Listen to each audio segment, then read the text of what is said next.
I'd just like to let everyone know watching that the following video contains spoilers. If you haven't seen up to season 3 of Cobra Kai yet, then you can excuse yourself to leave and come back later to this video.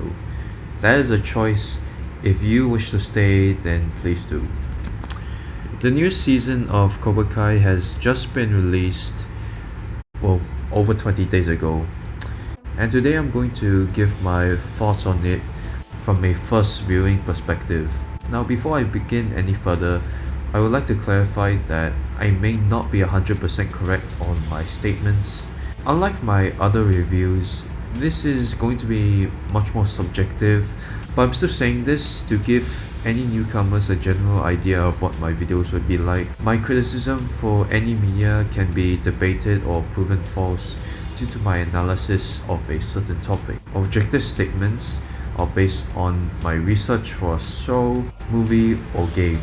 To find out if there are any problems within something, then give my thoughts on it. This is not determined on what I personally like. There are things I enjoy that can be described as poorly made. You are allowed to criticize me in the comment section or with a video of yours, just saying that this video may be heavily flawed for whatever reason. I love the show. It may be my favorite Netflix series of all time. I know this was originally created by YouTube Red, but still. I binged Cobra Kai the very first time I found out about it, which was a coincidence considering that I watched it the day after I finished all 3 Karate Kid movies. So as of what you heard, I had a lot of expectations for this new season, and I'm happy to say that this did not disappoint.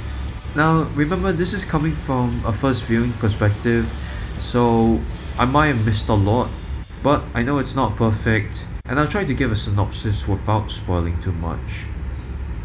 I'll be very vague in this review, so I'll mostly be talking about the characters. Johnny and Daniel are some of the biggest highlights of this season. The dynamic between them is believable and organic.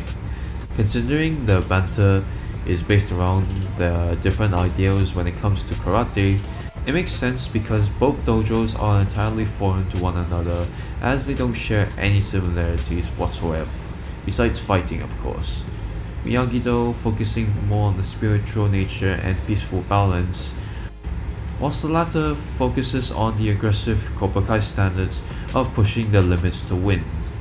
Because of this, the two had a hard time cooperating with each other to train the students since they were both living in 2 different worlds. And the bickering almost never stopped because of the constant debating of which form was better suited. It added layers to the story. Because this was the first season where we get to see the two properly trying to work together, the writers didn't rush the process.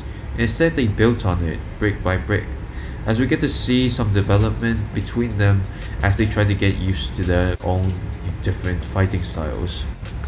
Miguel and Sam were portrayed as the voice of reason for the two men, as we get to see them learning more about their counterpart dojo, which played into the roles of Johnny and Daniel's complicated relationship. Robbie's conflicted nature is shown between his passive-aggressive persona when he mentors a new kid by the name of Kenny. This brought out his softer side once again as he tries to be a great mentor to him, more so than Daniel nor his dad ever did. I have to say that the character with the biggest growth within this season was Tori.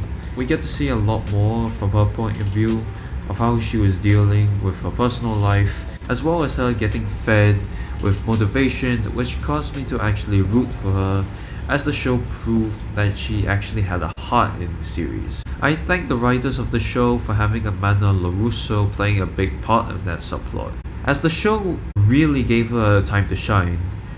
Now, don't get me wrong, she was never a bad character, but in seasons 1 and 2, she wasn't that important to the storyline besides giving Daniel a pep talk.